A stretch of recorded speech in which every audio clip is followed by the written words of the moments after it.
Hello guys, welcome back to my YouTube channel. This is Diksha. आज Friday है और आज से मैं हर फ्राइडे को एक ऐसी कहानी सुनाऊंगी जो सिर्फ एक छोटे से शब्द या वाक्य से शुरू होगी और फिर उसी से जन्म लेगी एक पूरी कहानी। तो आज का हमारा वाक्य है, ऐसा नहीं था।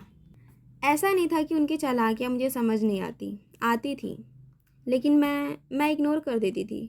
खुद को झड़प लगा देती थी कि नहीं, वो ऐसा नहीं करेंगे। आखिर वो मेरे पति हैं। लेकिन करते थे, वो बार बार करते थे। मुझसे बिना पूछे हमेशा कुछ पैसे बैंक से निकाल लाते और पता नहीं उसका यूज़ क्या करते। यूज़ भी करते या किसी को दे जाते। हर महीने किसी एक दिन वो ऐसा हमेशा करते, और जिस दिन वो ऐसा करते उस दिन मुझ पे बहुत सारा प्यार जताते। घर के कामों में मेरी मदद करते, मुझे मीठे मीठे वादे करते, किस किसी की कोई कहानी सुनाते और उस कहानी में हमेशा कमी पत्नी या प्रेमिका की होती। और वो बोलते भी थे कि लड़कियां धोखा देती हैं। मैं उस समय कुछ बोल नहीं पाती। उनको समझने की कोशिश करती, उनके अतीत का वो हिस्सा जानने की कोशिश करती जिससे जान सकूं कि उनको लड़कियों से नफरत क्यों है। मुझ पे विश्वास क्यों नहीं करते वो। मुझ पे क्या, वो किसी भी लड़की पे विश्वास नहीं करते। लेकिन नहीं, वो अपना अतीत का कोई हिस्सा मेरे साथ साझा नहीं करते।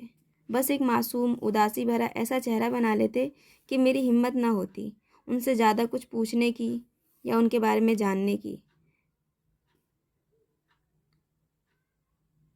उनका अतीत का न जाने कौन सा हिस्सा था जो मुझसे छुपा था।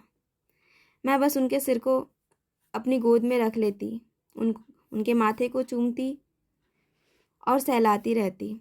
लेकिन अब समझ आता है कि वो सब बस नाटक था, हमदर्दी पाने का एक भद्दा नाटक जिसमें मैं फंस गई।